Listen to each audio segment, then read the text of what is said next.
မင်္ဂလာပါမမမင်္ဂလာပါညီမမတကယ်လို့ပေါ့နော်ကင်ဆာယောဂဖြစ်နေပြီဆိုလို့ရှိရင်ကင်ဆာယောဂအပြောက်ခံမလားရွှေတပိတ်တာယူမလားရွှေတပိတ်တာပဲယူတော့မယ်မရွှေတပိတ်တာပဲယူမယ်မရွှေတပိတ်တာယူပြီးတော့ဘာလုပ်မှာလဲဟောဘောကမှပျော့ပျော့နေမယ်လေမသေးခင်စကြတော့ပျော်စရာလေးနဲ့ပျော်မွေဦးမယ်လေပျော်စရာလေးတွေကဘာလေးလဲမဟောအစင်လေးတွေနဲ့ကဲမယ်လေလိုတော့ပြောမလိုက်မေလူကတော့မသိမ်းပိုင်းနဲ့မရောက်ဘူးရွှေတပိတ်တာပဲယူမှာရွှေတပိတ်တာယူပြီးတော့ညီမလေးကဘာလုပ်မှာနောက်သားရေးစားဖို့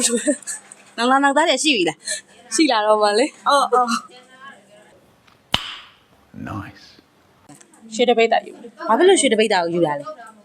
ကင်ဆာပျောက်တယ်ဆိုတာမသိကြလို့လေရွှေရက်သေးကြတယ်ရွှေတပိတ်တာရမယ်ဆိုယူမယ် အဲ့ရွှေတပိတ်တာယူပြီးတော့မဘာလုပ်မှာလဲ ပြောကြီးသုံးပြီးတော့သေးတော့မှာပေါ့